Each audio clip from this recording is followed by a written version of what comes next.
Our story today is called The Ambitious Guest. It was written by Nathaniel Hawthorne. Here is Harry Monroe with our story.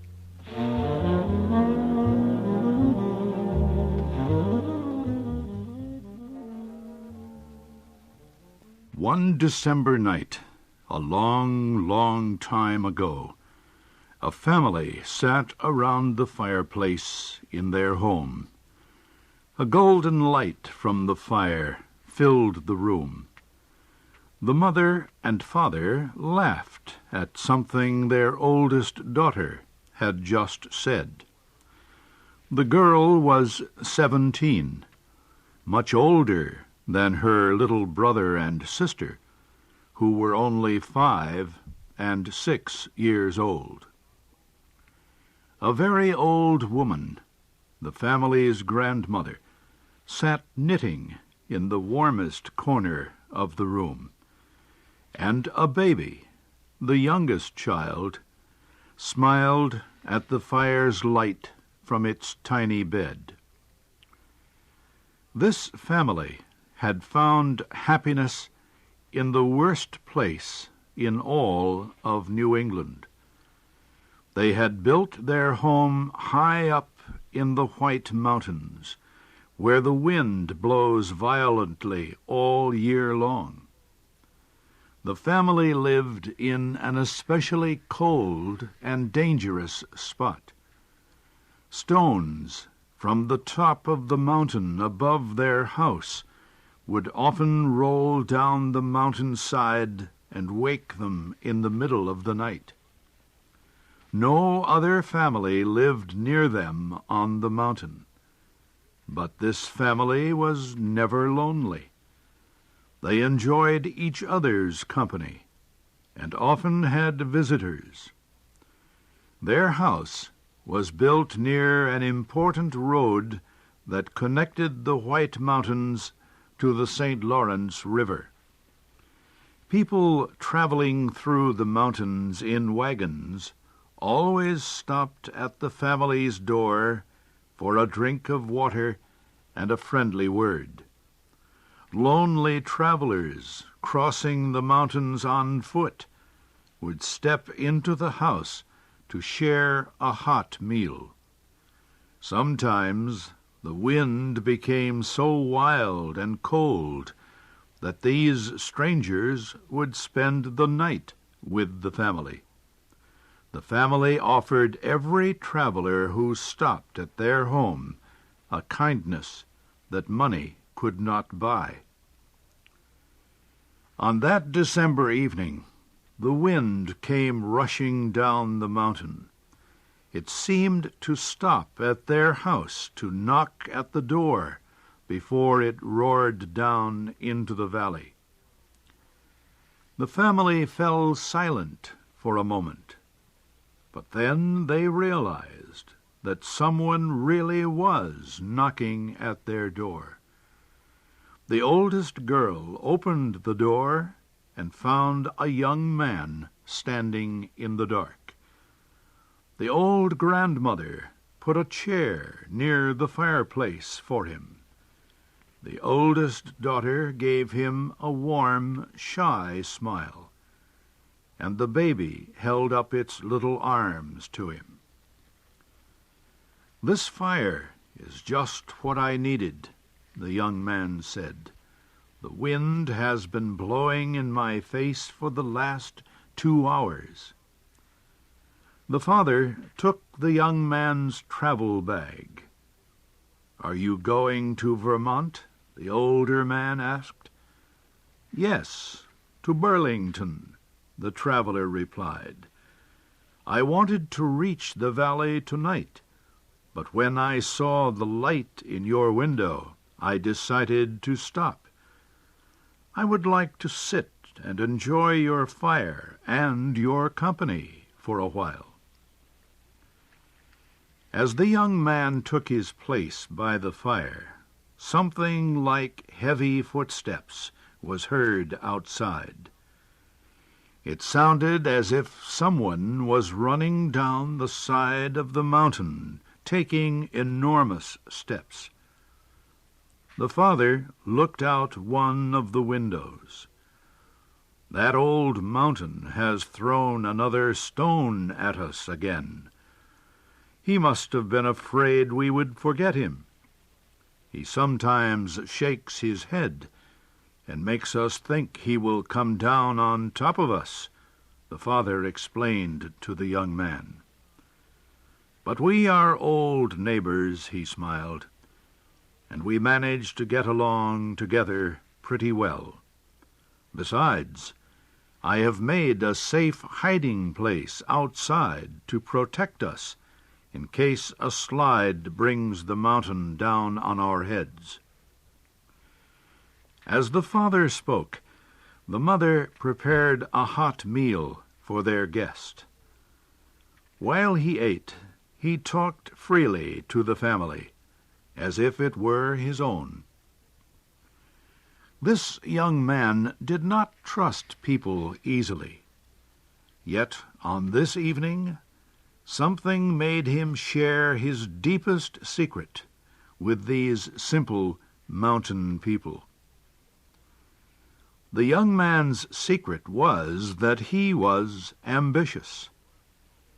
He did not know what he wanted to do with his life yet, but he did know that he did not want to be forgotten after he had died.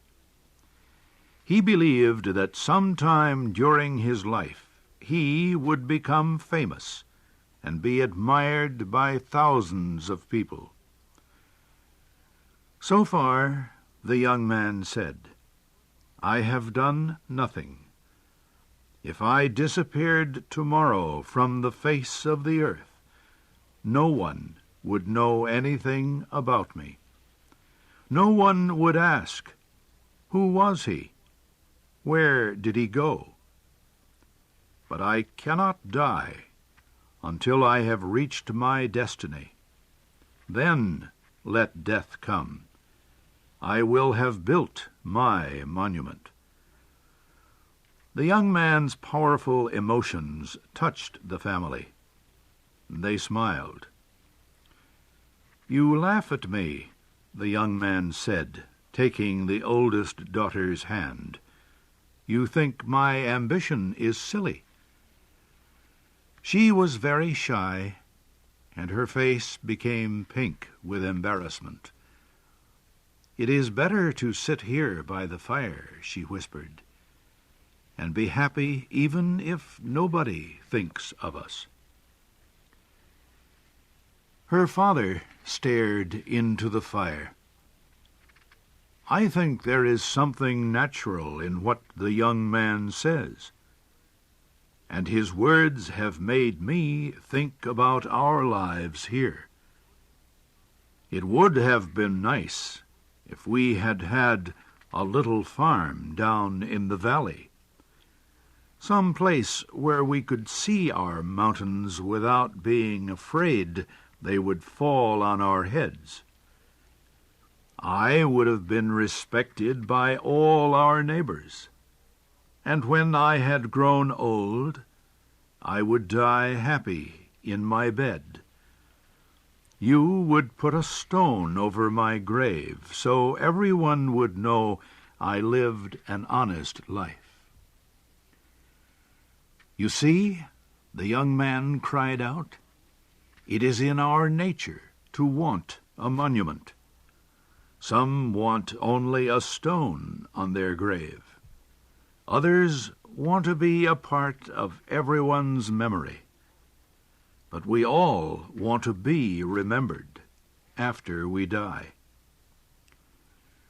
The young man threw some more wood on the fire to chase away the darkness.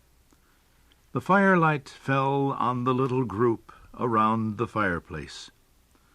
The father's strong arms and the mother's gentle smile.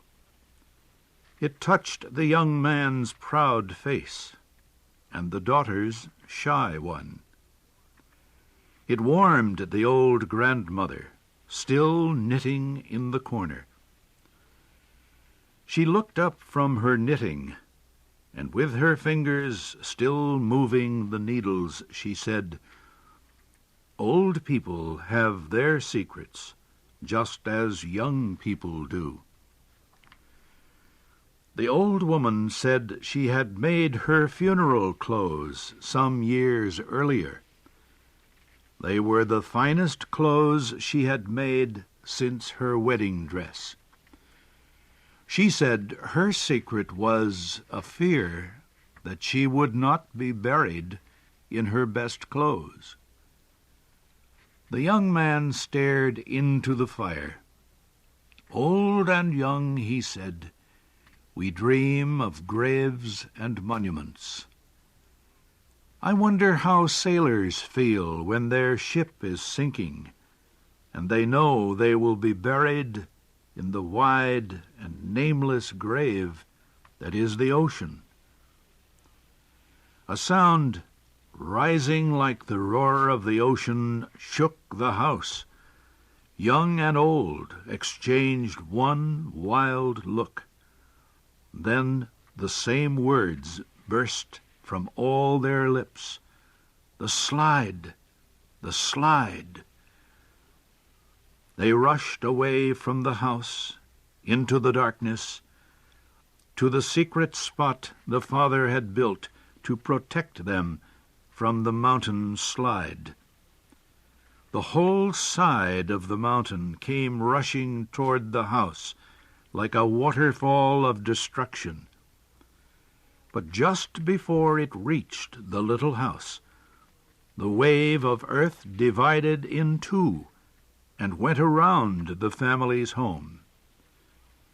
Everyone and everything in the path of the terrible slide was destroyed, except the little house.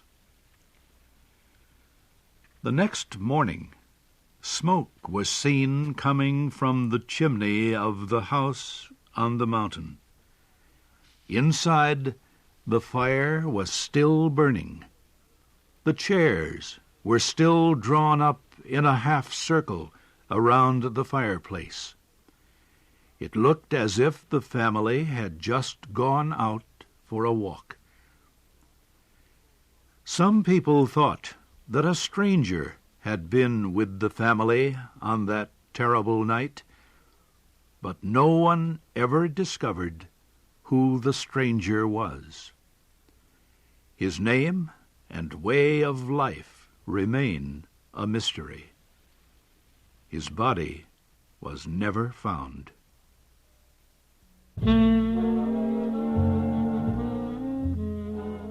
You have just heard the story, The Ambitious Guest. It was written by Nathaniel Hawthorne and adapted for special English by Donna DeSanctis. Your narrator was Harry Monroe.